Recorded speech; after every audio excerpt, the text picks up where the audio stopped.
ម្ហូបប្រចាំថ្ងៃចេញសាច់នេះឆ្អឹងនេះឆ្អឹងដែរនេះសាច់3ជាន់នេះសាច់3ជាន់1គីឡូកន្លះឆ្អឹង1គីឡូកន្លះនេះត្រី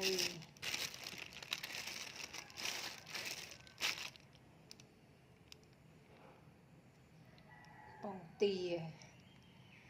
ម្ហូបប្រចាំថ្ងៃទិញយកមកទុក